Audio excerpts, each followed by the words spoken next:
การเมืองนี่อย่ามาบอกข้าพเจ้าอย่ามาบอกว่าคอยอย่ามาบอกว่าแหง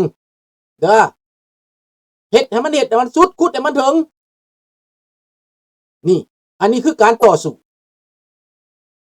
สบายดีเกษม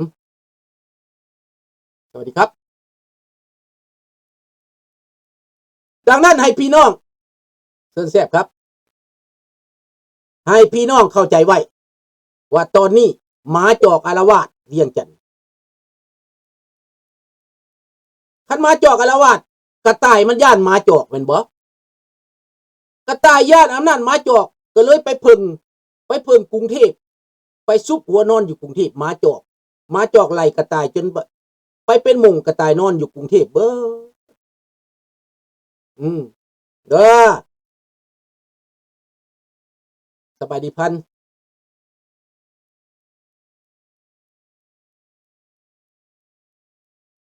บ่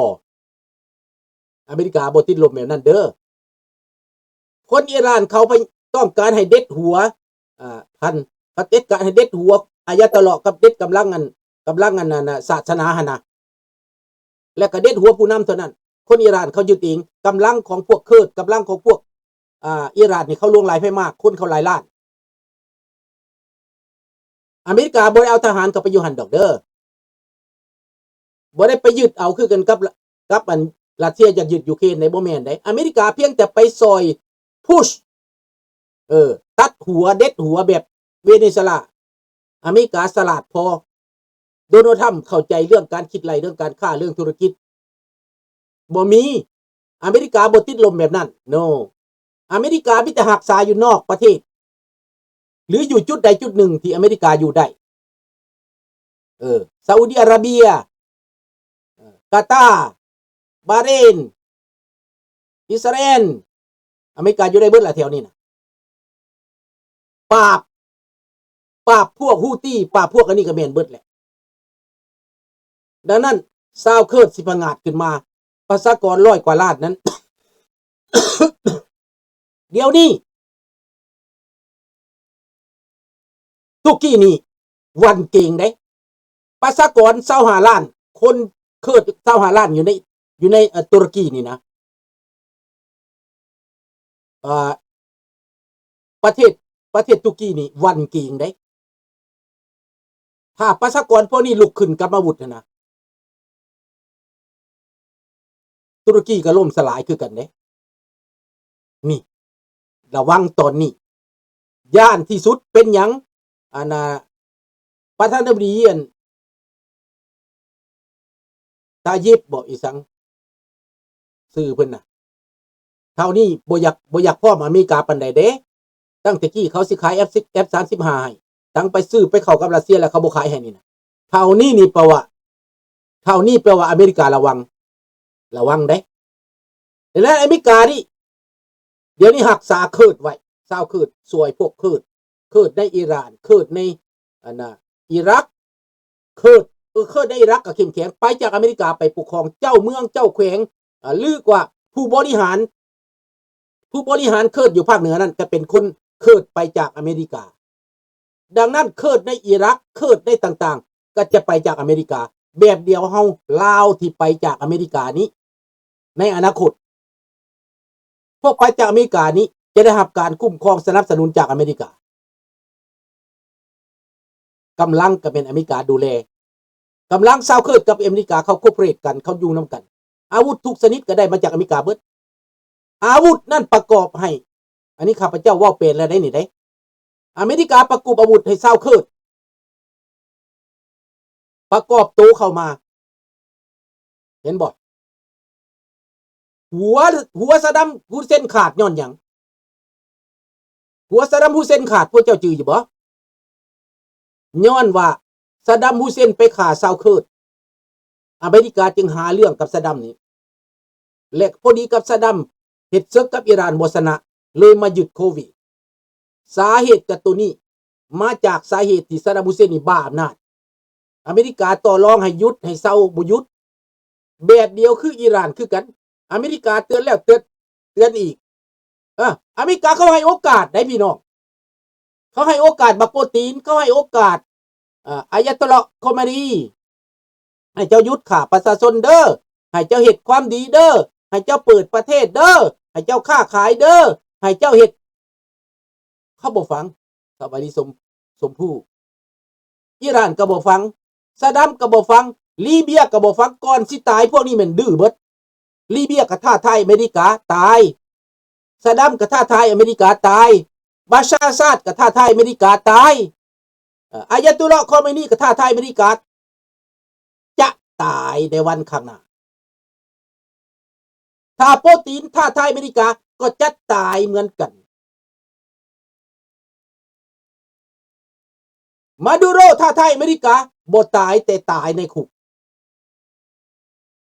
ฟังบัดนี้พวกเจ้าฟังมีไผอยากท้าทายอเมริกาท่องลุ้นเนาะดังนั้นไสสมพรหรือว่าหมอพรหมอไม่อย่างสื่อพรสวรรค์บ่สวรรค์บ่ท้องสวรรค์นี่นะมันจึงอ่อนกับอเมริกามันฮู้ว่าคนลาวอเมริกามีอำนาจพี่น้องถ้าพร้อมกันนี่มีอำนาจชาวมงชาวลาวในอเมริกามีอำนาจพี่น้องในอเมริกานี่นะสิบ่เชื่อก็บ่เอาบ่เชื่อลืมก็แล้วไปแม่นบ่มีโกมีหรือบ่มีคนลาวในอเมริกามีอำนาจพี่น้องมีอำนาจทางด้านการเมืองต่อรองได้ทุกอย่างนี่แต่ว่าพวกเจ้าบ่เชื่อกันแล้วพวกเจ้าว่าบ่มีอำนาจหั่นน่ะอำนาจเป็นหยังอำนาจในสิทธิเสรีภาพอำนาจในการปากว่าอำนาจในการต่อรองอำนาจในการนำเสนอมีอำนาจเบิดถ้าเจ้ารู้จักสิทธิ์เจ้าน่ะคือข้าพเจ้าอยู่นี่นะข้าพเจ้าอยากเว้าเรื่องการเมืองเรื่องเล่าเรื่องหยังนี่ข้าพเจ้าไปหาผู้แทนข้าพเจ้าผู้แทนข้าพเจ้าพาขึ้นสภาอันนั้นแหละอำนาจสบายดีลุงโพอย่าลุงโพขอโทษเด้ออย่าลุงเด้อมื้อวานนี่ไปแฮงโพดขอโทษหลายๆเด้อเบรกบ่ทันปากมันลั่นลุงโพขอโทษเด้อขอโทษผู้เก่าผู้แก่อาวุโสเด้ออย่าเครียดอย่าให้ลูกหลานเด้อดังนั้นพี่น้องเรื่องบ้านเรื่องเมืองนี่มันเป็นแบบนี้แหละดังนั้นลุงโพมาบ่ทันเนาะแปลว่าเวียงจันทน์ห้างเป็นโพ่นขี่มาจอกบางกอกห้างเป็นมงกระต่ายนอนหั่นนะ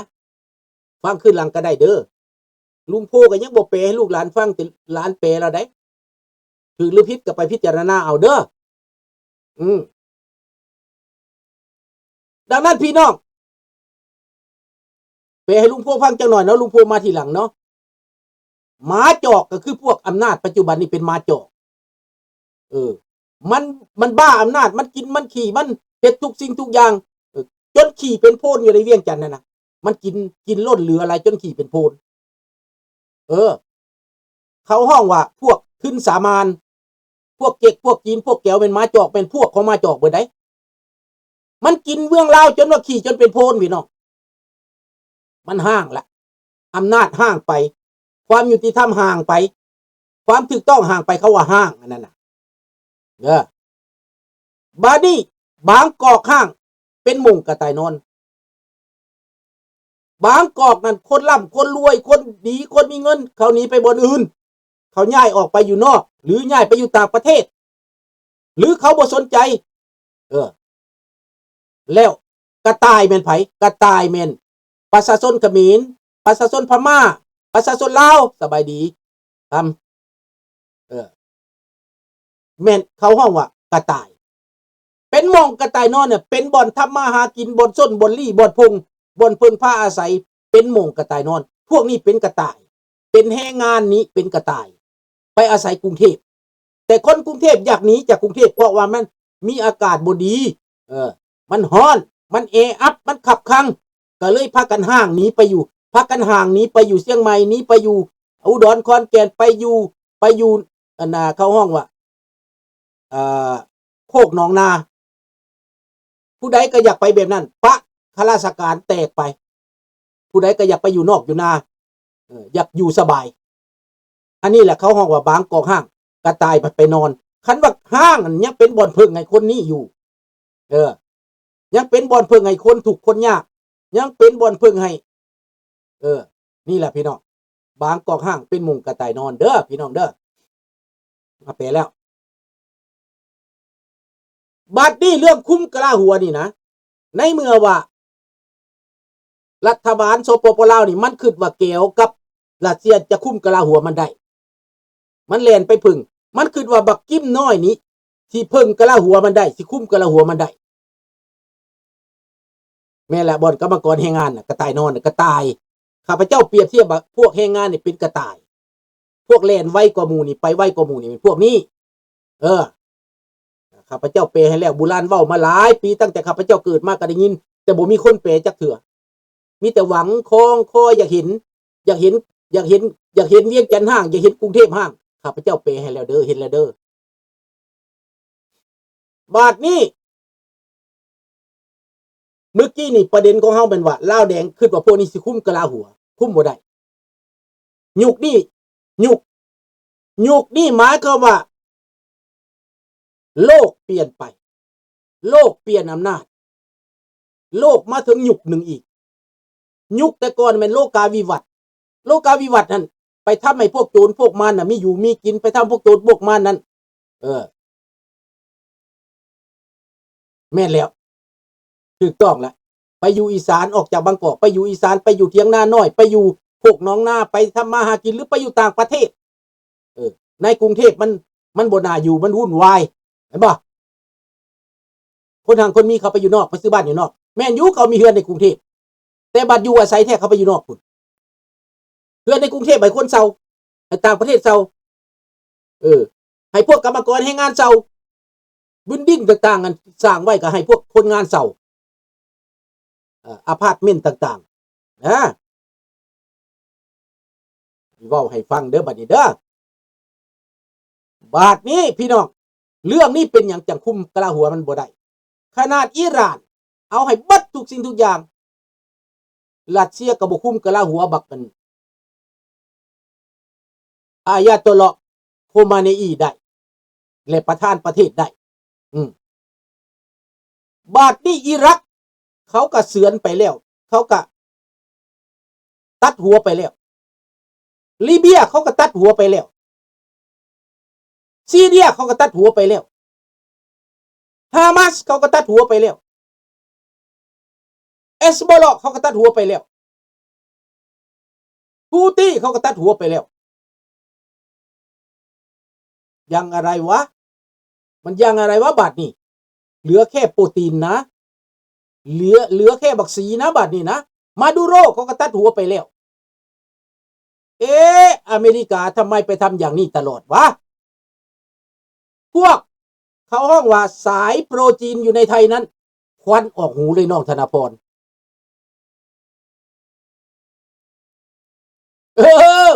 คนอยู่ในอยากออกคนอยู่นอกอยากเข้านั่นแหละน้องธนพรมันเข้าอยู่กับกระต่ายนอนกับพ่นขี้มาจอกนี่แหละเข้ากันเด้อมันเป็นแมทช์กันเด้อคนในอยากออกคนนอกอยากเข้าอันนั้นแหละมันมัดกันเด้อบาดนี้พวกโปรตีนอยู่ในไทยนี่ออกมาออกปากออกเสียงล้มออกหูควันเป็นตุ๊ดเพิ่นใจหายเพิ่นเกลียดเพิ่นสั่งอเมริกาเพิ่นโจมตีอเมริกาฟังเอาเด้อฟังเอาพวกโปรตีนนี่ควันออกหูสายจีนเด้อสุเจ้าฟังเอาสายจีนเป็นผู้ใดลุงบ่ฮู้ถ้าพวกเจ้าฮู้พวกเจ้าสิเข้าใจสายที่อยากให้จีนยึดประเทศไทยนี่นะควันออกหูพอโดนัลด์ทรัมป์ออกมาห้ามออกมาเบรกออกมาเข้ากับนายเจ้าหน้าที่และทหารไทยออกมาเข้ากับเจ้าหน้าที่ระดับสูงของประเทศไทยจีนควันออกหูพี่น้องมันเป็นแบบนั้นได้ออกมาเบรกสงครามอีกควันออกหูเลยสายจีนน่ะน้องธนพรเจ้าก็สิฮู้อยู่บ่อ้ายเว้าอีสานอันนี้นะอ้ายสุนทราเจ้าเว้าหยังปฏิว่าได้น้องชายข่อยคันเจ้าแปลได้นะควันออกหูคำว่าเบรกสงครามเขาตัดพวกผลประโยชน์ของจีนของเจกของรัสเซียน่ะนะในตะเวนออกกลางในยุโรปแล้วก็อยู่ในแคว้นโลกเหนือคือกรีนแลนด์นั่นแหละสบายดีสมฤทธิ์เขาตัดเบิดแล้วดังนั้นพี่น้องในเมื่อว่ารัสเซียคืออุปสรรคหนักในตอนนี้ข้าพเจ้าบอกว่าเรื่องสงครามยูเครนเป็นหยัง